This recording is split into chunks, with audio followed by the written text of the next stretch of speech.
చాలా మంది డబ్బులు ఇచ్చినప్పుడు తీసుకునేటప్పుడు చాలా మంచిగా తీసుకుంటారు, తీయని మాటలు చెప్తారు, చక్కటి మాటలు చెప్పి తీసుకుంటారు. ఎప్పుడైతే మనం డబ్బులు అడగడం మొదలు పెడుతూ ఉంటాం వాళ్ళకి, వారి నోటి నుంచి ఎలాంటి మాటలు వస్తాయి తెలుసా అండి? మనల్ని పగబడతారు. ఇక నన్ను డబ్బులు అడుగుతావా, నువ్వు ఎక్కడ పడితే అక్కడ అడుగుతావా, నువ్వు వాడి ముందు అడుగుతావా, వీడి ముందు అడుగుతావా అంటాడు. అదే డబ్బులు కావాల్సినప్పుడు నీ కాళ్ళు పట్టుకోవడానికి వస్తున్నాడు, నిన్ను బతిలాడతాడు, నిన్ను ఎన్నో మాటలు, నీ తీయని మాటలు చెప్పి నీ దగ్గర డబ్బులు తీసుకువెళ్తాడు. వాడి డబ్బులు అడిగినప్పుడు వాడు ఎన్ని భయంకరమైన మాటలు చెప్తా ఉంటాడు తెలుసా అండి? తాపకో మాట అబద్ధం చెప్తాడు. రేపు ఇచ్చేస్తానే, ఎల్లుండి ఇచ్చేస్తానే, 1వ తారీఖు ఇచ్చేస్తానే.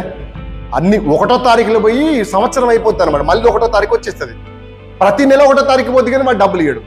వాడు నాలుకలతోనే అబద్ధం ఆడుతుంటాడు. వాడు ఎవడంట? అపవాది అంట.